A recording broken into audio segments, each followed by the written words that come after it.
and in doing so, acquiescing to this Orwellian state, or dropping our obsession with fear, lifting our heads, and doing something about it. Like stopping cooperating with the building of our own prison. Since 9/11, the Orwellian state has gone into orbit. Latest figures, and they are the latest because it ain't over yet, is that when you walk through the average city in Britain today, you're seen on average by about 300 cameras. They're now talking about iris scans, fingerprints, DNA databases. It's the totalitarian tiptoe. This, after the London bombings, this came up. Around London, secure beneath watchful eyes. And that's a poster from Nazi Germany justifying more control and taking freedoms away to protect the people. Someone sent me this week, this is at Sheffield bus station in Yorkshire. DNA, spit and run, you'll still get caught. DNA, every bus, tram and interchange has DNA testing kits. Spit at the staff and you can be traced and prosecuted, even if you don't know, we don't know what you look like. And your records will be on the national database forever. You now go on the DNA national database, not for being charged with anything, not for being convicted with anything, but for being arrested for anything.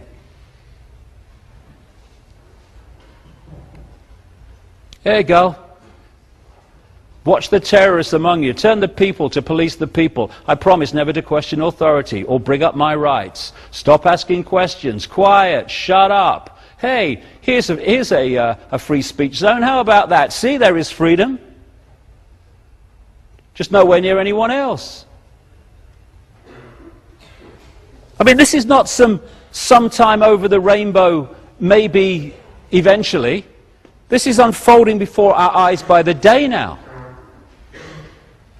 This is what Hitler said to justify the creation of the Gestapo. An evil exists that threatens every man, woman and child of this great nation. We must take steps to ensure our domestic security and protect our homeland. That is almost word for word what they said to justify the creation of what they call Homeland Security in America. And we're now talking about Homeland Security in this country. It's become the new stock phrase, like I say. The technological version of what we've already seen, but on a global level. Hello, elephant in the living room. And like I keep coming back to, it's a mind game, because mind, if you control someone's mind, you control their behavior, their perception, everything. And what all this is doing on a deeper level of the psyche is turning us in, that's the idea and the attempt, to turn us into the equivalent of laboratory rats in a maze. They do these horrific experiments, I think they're horrific, just my view, where they'll have mice or rats going up and down this maze, and they'll go down certain channels and they'll get a shock. And they'll go again and they get a shock and they turn back. And eventually they've been shocked so many times that they don't go down that channel anymore. You take the electrical equipment away, they can go down the channel without being shocked, they don't go. Because they have been manipulated into acquiescence, manipulated into line. And what is happening to us all the time, more and more, is we're being told what we can't do this, we can't do that. You can't say that. Political correctness, Orwellian's newspeak, in other words. You can't say this, you can't do that. Oh no, you can't go there. Oh yes, you can't put that in your waste bin. You've got to put it here, you've got to put there. There's a fine if you do that. And what it's all doing, speed cameras. Oh crikey, you know, the speed camera. What am I doing? And it's getting more and more and more and more, and it's the equivalent of all these shocks on the laboratory rat, and eventually you can fall into a state of total subservience and acquiescence. And that's the idea It's a mind game. One other thing, before I kind of change direction in the last little bit. This has become another buzz phrase, international law. I hear it all the time. Do you know, I heard people, the time of the invasion of Iraq, saying the invasion was wrong because it was against international law. So, if international law said it was all right to go and slaughter the innocent on a vast scale, that's all right then. No, of course it's not. International law is irrelevant to that. Immorality is what we should be talking about, not that it's against international law. But what is international law?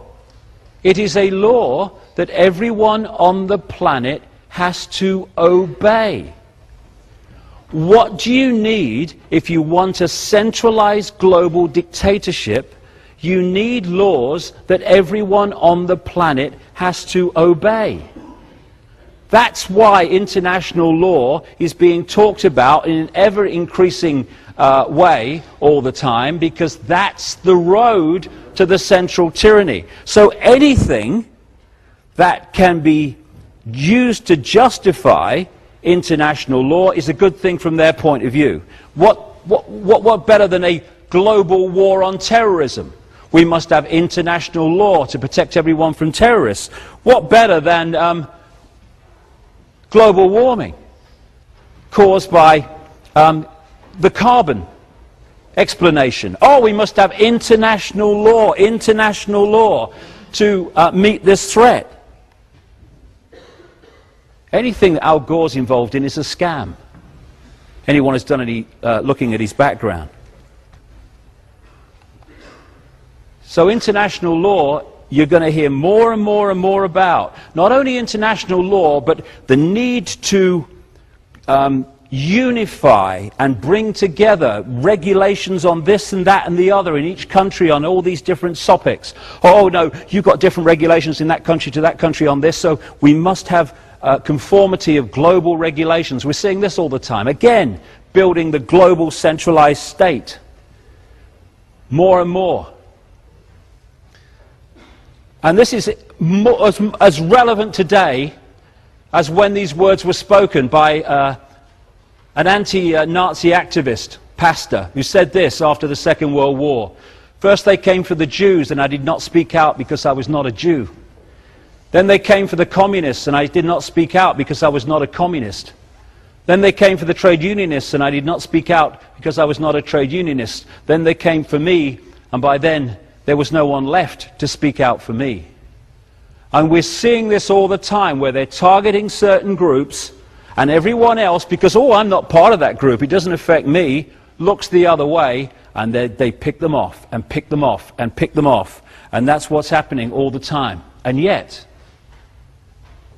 what I've been describing, and I could talk at much greater length and often do, is a house of flipping cards.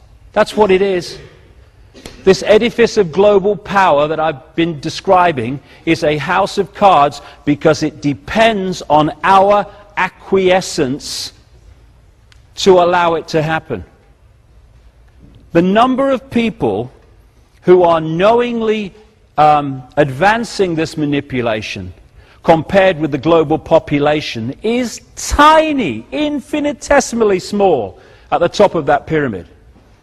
And they can only have power because we give that power away all the time, every day. If someone introduces a law and people just moan about it but get on with their lives, then the people that introduced the law have taken the power over the people. When people see a law that's unfair